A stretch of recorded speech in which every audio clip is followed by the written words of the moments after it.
Le 7 mars 2020, Michel Fourniret reconnaissait avoir tué Estelle Mouzin.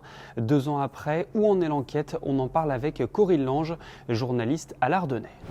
Bonjour Corinne, merci de nous accorder ces quelques minutes. Est-ce que tu pourrais tout d'abord revenir sur les moments cruciaux de l'enquête au cours de ces 2 dernières années? Le moment principal, en tout cas qu'on peut retenir, c'est en mars 2020, lorsque Michel Fourniret est déjà avait déjà été entendu par la juge d'instruction, mais qui est une nouvelle fois entendu dans le bureau de la juge Kéris. Et là, il avoue le meurtre d'Estelle Mouzin à sa façon.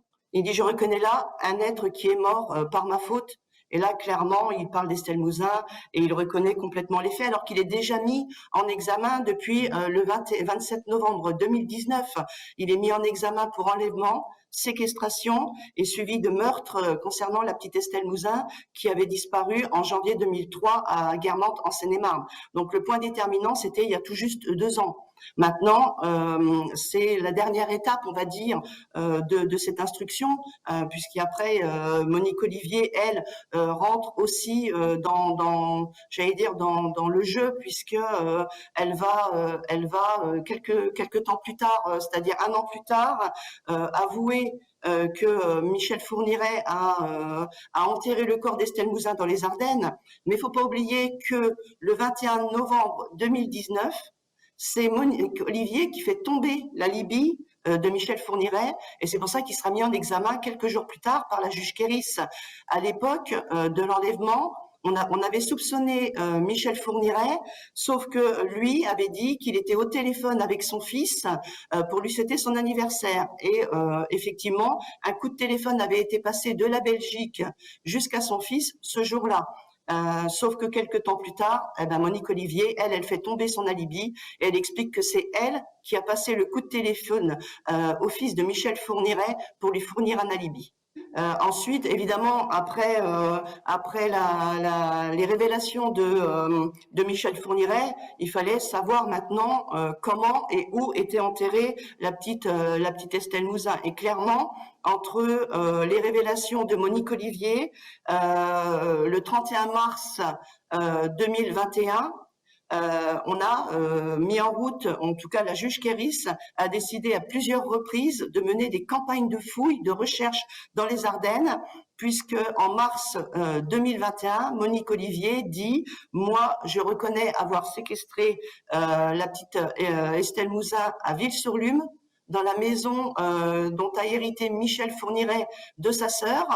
Donc, entre la date de l'enlèvement d'Estelle Mouzin, le 9 janvier 2003, jusqu'au 11 janvier 2003, date de décès reconnu de la petite Estelle Mouzin, Monique Olivier explique qu'elle est allée à 2 reprises garder Estelle Mouzin dans la cave de la maison de Ville-sur-Lume pendant que Michel Fourniret allait faire des courses et allait probablement en repérage dans les bois où il devait enterrer le corps de la petite Estelle Mouzin. Corinne, autre point que je voulais voir avec toi, comment Sabine Kéris a-t-elle réussi à faire parler à la fois Michel Fourniret et Monique Olivier? Alors à l'époque où Sabine Kéris, la doyenne des juges d'instruction de Paris, reprend le dossier Fourniret, on est en 2019.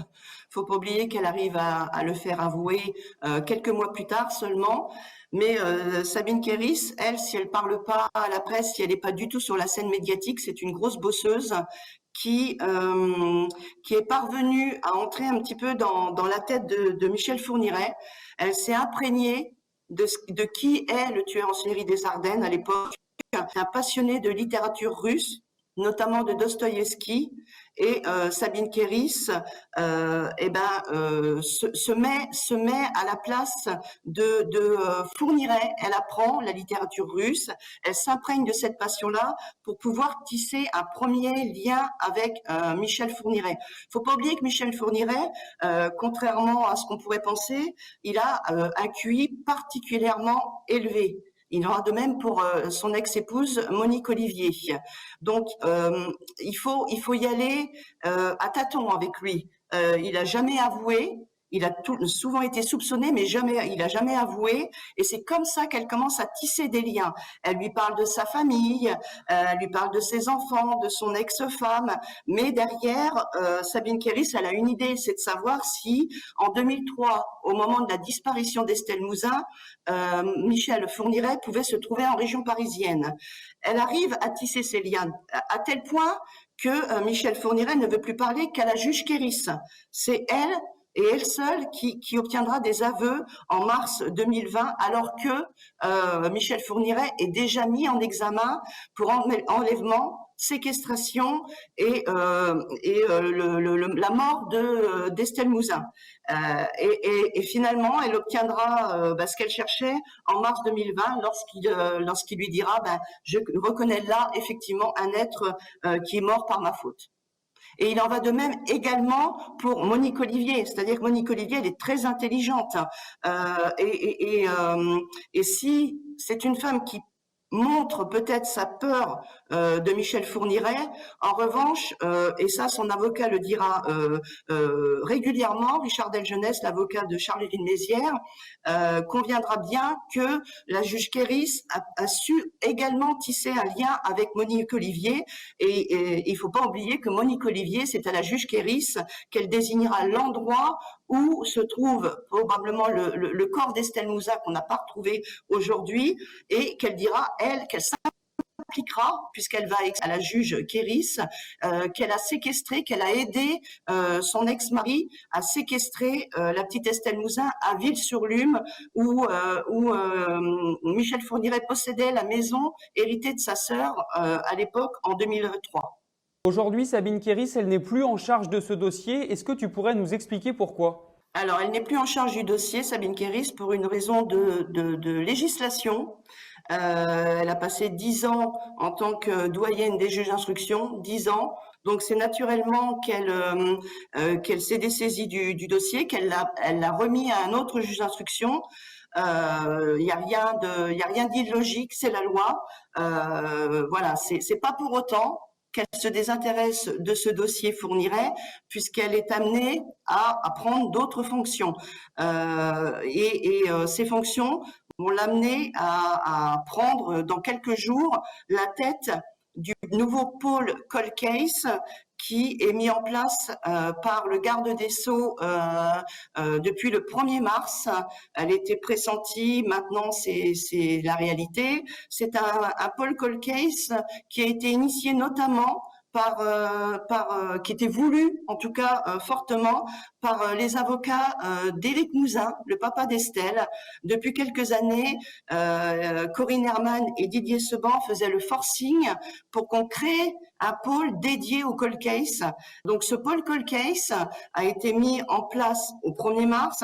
Le timing était bon pour Sabine Kéris, dont on pressentait qu'elle allait en prendre la direction. C'est chose faite. Et ce pôle cold case est dédié aux affaires non résolues, mais également aux tueurs en série.